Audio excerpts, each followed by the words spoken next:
Hi, I enjoy talking about hockey. You know what I don't like talking about is this crap. First, I want to address the owners. This is a warning for you to prepare your volume now in case I start yelling at random. First, I want to address the message to the fans that the NHL put on NHL.com. It's quickly getting buried by the mountains of old crap that they're putting on their website because they have no new stuff. Not a single picture of a current player. It's actually kind of funny. I'll focus on the later half of their message. While our last CBA negotiation resulted in a seismic change in the league's economic system and produced corresponding on-ice benefits, our current negotiation is focused on a fair and more sustainable division of revenues with the players, as well as other necessary adjustments consistent with the objectives of the economic system we developed jointly with the NHL Players Association 7 years ago.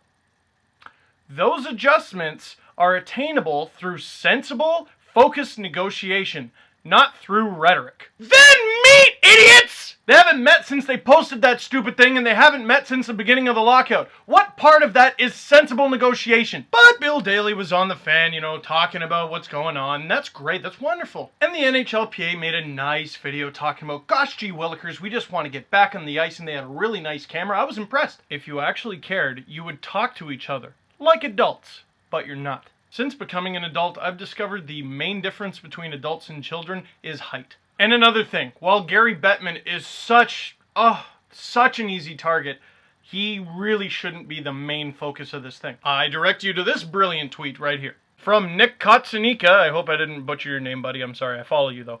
Bettman is the bad guy. Fine, but he takes all the heat while the owners sit in the shadows. It's just the way they want it.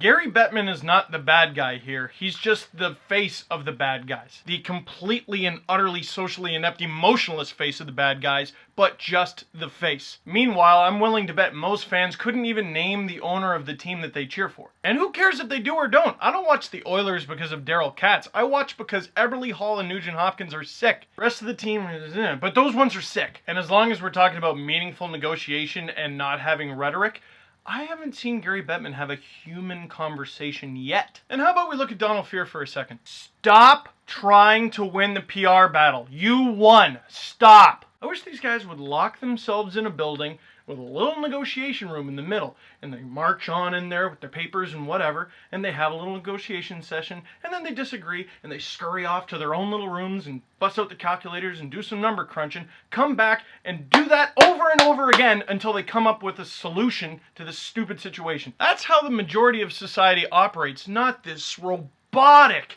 lawyerish, inhuman garbage. I hate hearing people go, oh, this whole generation with their texting and their tweeting, they don't even know how to talk to each other. How old are these guys? I'll address one more thing regarding this lockout because I can only talk about it for so long before I get nauseous. And if anyone really, truly thought the players were making too much money, they wouldn't have signed all those ridiculous last-minute deals over the summer and in like the hours leading up to the lockout. I don't know, it's too thick and dense of a situation, of a topic, to just wrap up into one video. I think I just wanted to scream at a lens for a while. Main point being NHL, NHLPA, it's nice that you make all these appearances, and that's wonderful, but I don't give a damn what either of you say until you sit down like grown-ups and have a conversation about this until it's friggin' solved. Until then, the players can just go on and play with whatever team they signed with, and the owners can just continue doing whatever it is they do, because I don't care. Figure it out.